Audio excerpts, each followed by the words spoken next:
لیکن صدقہ واجبہ جس کو زکوٰۃ کہتے ہیں وہ آپ ہر کسی کو نہیں دے سکتے۔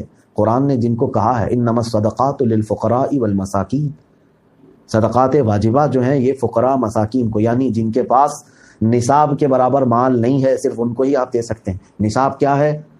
میرے والد فرمایا کرتے تھے کہ ہماری ایک ہوٹل تھی، اور جیسے ڈھابا ہوتا ہے، ایک وقت ایسا تھا کہ میرے والد علیہ الرحمہ وہ خود وہاں پر موجود تھے۔ ایک بس آئی قیدیوں کی، پولیس والے ان کو جیل لے کر کے جا رہے تھے، وہ کشمیر سے یا کہیں سے پکڑے ہوئے قیدی تھے، اور اس بس میں ان کو ہتھکڑیاں ڈال کر کے بیٹھایا گیا تھا۔ بھری ہوئی تھی بسیں، رات کا وقت تھا۔ اب لے جانے والے جو پولیس تھے وہ لوگ ہوٹل کے لیے وہاں رکے، وہ لوگ کھانے کے لیے آئے، لیکن کسی قیدی کو اترنے نہیں دیا انہوں نے۔ تو ہمارے والد فرماتے ہیں کہ ہم نے دیکھا وہ کھڑکیوں سے اشارے کر رہے تھے، شاید بھوک لگی ہوگی، پیاس لگی ہوگی، لیکن ان کو چھوڑنے کی تو اجازت نہیں تھی، بس سے وہ نکل نہیں سکتے تھے۔ تو انہوں نے پولیس والوں سے پوچھا کیا ہم ان کو کچھ کھانا دے دیں؟ پولیس والوں نے کہا آپ کے ہاں ہے اگر تو دے دیں۔ تو کھانا جو بھی تھا رات کے وقت ان قیدیوں کو دیا گیا۔ ہوٹل کا جو بھی کھانا تھا وہ اتنا شکم سیر ہو کر کے کھائے کہ کھاتے کھاتے ان کے آنسو بہ رہے تھے۔ یہ میں کسی بڑائی کے لیے نہیں کہہ رہا ہوں، لیکن اس کی ایک خاص وجہ میں آپ کو بتاتا ہوں کہ وہ روتے ہوئے پورا کھانا کھائے اور اس کے بعد ہاتھ اٹھا اٹھا کر بار بار دعا کرتے رہے۔ ظاہر سی بات ہے، ہو سکتا ہے کئی دنوں میں کی قید میں ان کو کھانا نہیں ملا ہو۔ اب اس چیز کو ہوئے دن گزر گئے، لیکن کئی معاملات ایسے آئے۔ میرے والد رحمۃ اللہ علیہ فرماتے تھے کہ اللہ تبارک و تعالی ہمیشہ صرف ہماری نمازوں کی وجہ سے، ہماری تسبیح اور تلاوت کی وجہ سے ہی رحمتیں نہیں نازل فرماتا، بلکہ کبھی ایسا ہوتا ہے کہ کچھ ضرورت مندوں تک ہم پہنچ گئے تھے، ان کی وجہ سے اللہ ہماری زندگی پر رحم فرماتا ہے، اور وہ رحم ہم کو دیکھنے کو ملا زندگی میں، وہ برکتیں دیکھنے کو ملی۔ اس طرح سے ایک اور چیز ملتی ہے۔ چند سالوں پہلے کی یہ بات تھی، ترکی میں جو ہے اکثر لوگ، ترکی کا لوکیشن ایسا ہے کہ وہاں پر آدھا حصہ اس کا یورپ میں اور آدھا ایشیا میں، استنبول کا، کیونکہ وہاں سے یورپ شروع ہو جاتا ہے اور پھر یہ ترکی اصل ایشیا میں ہی ہے۔ تو بہت سارے لوگ جو یورپ میں انٹر ہونا چاہتے ہیں غیر قانونی طریقے سے، تو وہ ترکی کے راستے سے جاتے ہیں، اور وہاں بہت سارے ایجنٹ بھی ہیں جو کراس کرواتے ہیں، بارڈر کراس کرواتے ہیں۔ کیسے؟ کشتیوں سے، پانی کے ذریعے سے، یا پھر ان کے پاس خفیہ راستے ہوتے ہی ہیں، ایک کنٹری سے دوسری کنٹری پار کرواتے ہیں۔ یہ بہت دھندا چلتا ہے، امریکہ میں بھی ہے، وہاں بھی دو کنٹریوں کے درمیان، یعنی جو بغیر ویزا کے جانا چاہتے ہیں۔ ایک صاحب کہتے ہیں کہ ہم کافی دنوں سے ترکی میں تھے، ایک ایجنٹ کو ہم نے سب پیسے پکڑائے اور کہا کہ ہم کو تم یونان، اٹلی پہنچا دو، اٹلی یا کسی جگہ پر وہ پہنچنے کے لیے اس سے وعدہ لے لیا۔ اس نے پیسے بھی لیے، اور سارے اس میں جتنے تھے وہ اکثر اس میں مسلمان بھی تھے، دوسرے کنٹریز کے بھی تھے، ہندوستان، پاکستان وغیرہ کے رہے ہوں گے۔ یہ کہتے مقررہ وقت میں ہمارے ایجنٹ نے کہا ہم کشتی میں جائیں گے، بوٹ میں، اور مجھے معلوم ہے کہ ساحل پر جب ہم اٹلی پہنچیں تو کون سی جگہ پر لنگر انداز ہونا ہے اور کہاں کوسٹ گارڈ نہیں ہوتے ہیں، پولیس والے نہیں ہوتے ہیں، اس طرح سے میں پار کرا دوں گا۔ تو یہ صاحب کہتے ہیں کہ ہم نکلے، یہ بھی ایک میسیج میں مجھے ملا تھا۔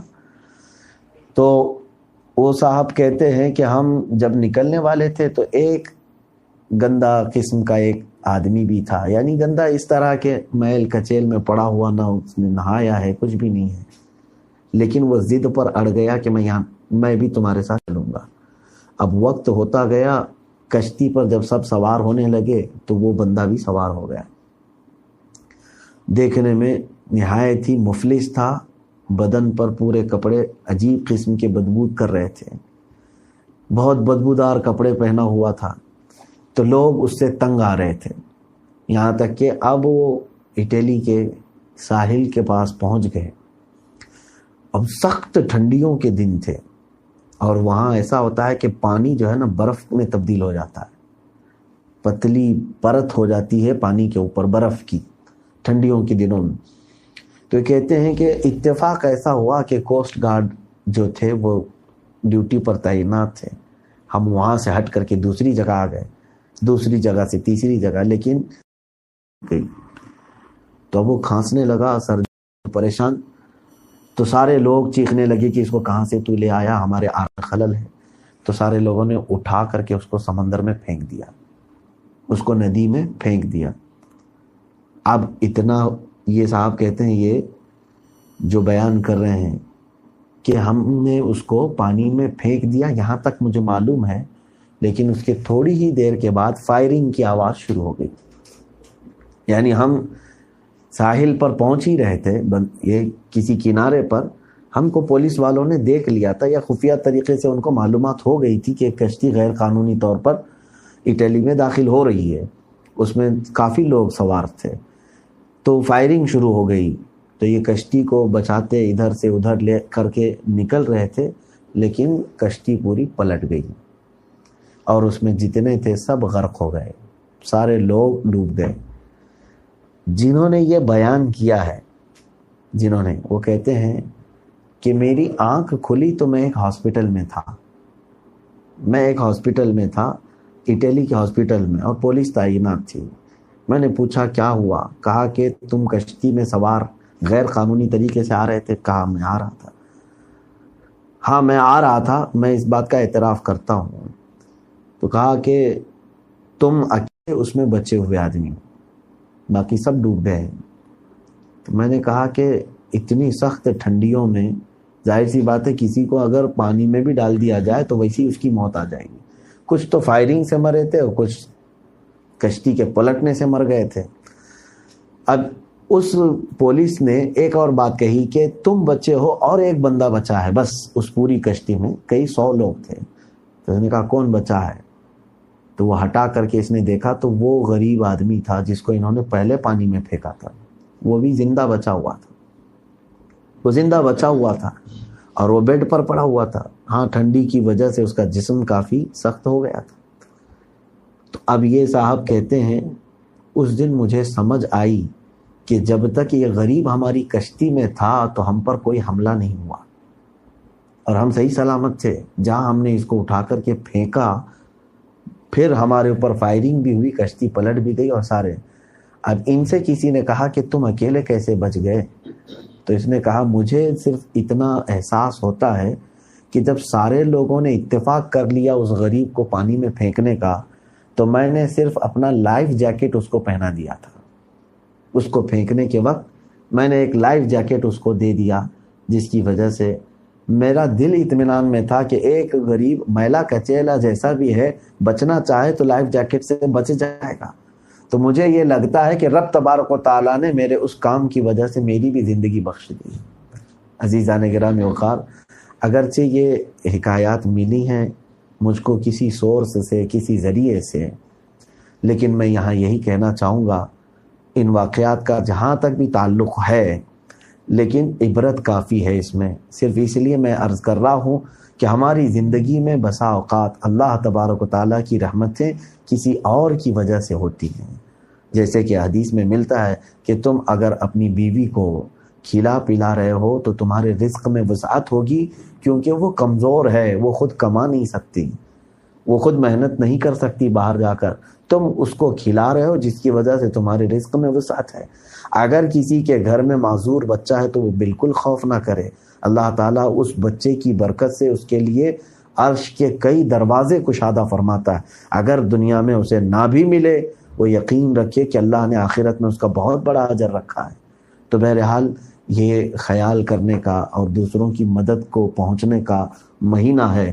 اپنی زکوٰۃ کو لوگ یہ سمجھ رہے ہیں، یہاں پر کچھ مسئلے بھی میں بتا دوں کہ لوگ اپنی زکوٰۃ کو یہ جو کٹ میں ادھر ادھر استعمال کر کے یہ سمجھ رہے ہیں کہ سارے لوگوں کو ہم پیسے یہ کھانا بانٹ دیں تو زکوٰۃ ہو جائے گی.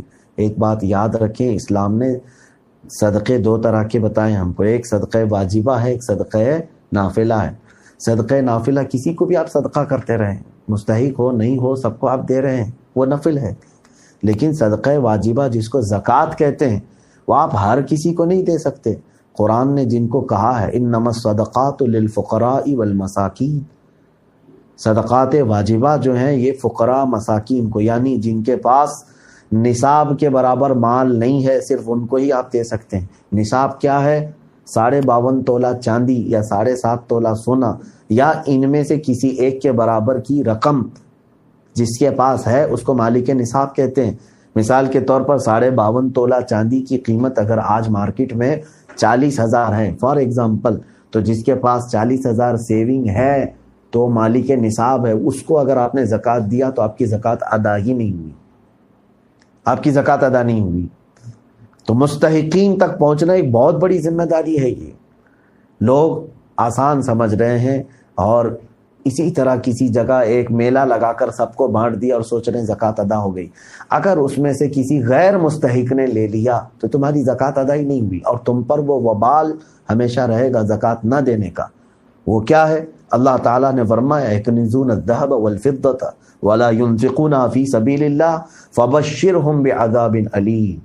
جو لوگ سونا چاندی خزانے کے طور پر جمع کرتے ہیں اور اللہ کی راہ میں اس کی زکوٰۃ نہیں نکالتے، اللہ فرماتا ہے محبوب ان کو بشارت دے دیں کہ دردناک عذاب ان کے لیے تیار ہے۔ یوم یحمى علیہا فی نار جہنم، اللہ فرماتا ہے کہ ان کو تپایا جائے گا جہنم کی آگ سے۔ فتقوا بہا جباہہم وجنوبہم، ان کی پیٹھ کو اور ان کی پیشانیوں کو داغا جائے گا جو زکوٰۃ نہیں دیتے تھے، یا زکوٰۃ کا مال جن کے پاس رہ گیا تھا۔ تو یہ یاد رکھ کر کے چلیں کہ زکوٰۃ صرف اعلان نکال کر کے ایک مجمع میں بانٹ دینے کا نام نہیں، بلکہ آپ کو حکم ہے کہ آپ مستحق تک پہنچیں۔ جب سیدنا ابوبکر صدیق رضی اللہ تعالیٰ عنہ خلافت کے منصب پر قائم ہو کر کے بھی جنگل میں موجود کسی معذور کو کھلانے کے لیے جا سکتے ہیں، وہ ایسے معذور کو جس کے ہاتھ پیر کٹے ہوئے ہیں، صدیق اکبر رضی اللہ تعالیٰ عنہ روزانہ وہاں جا کر اسے روٹیاں کھلا کر کے آتے تھے۔ تو جب وہ پہنچ سکتے ہیں مستحق تک تو آپ کو کیا ہے؟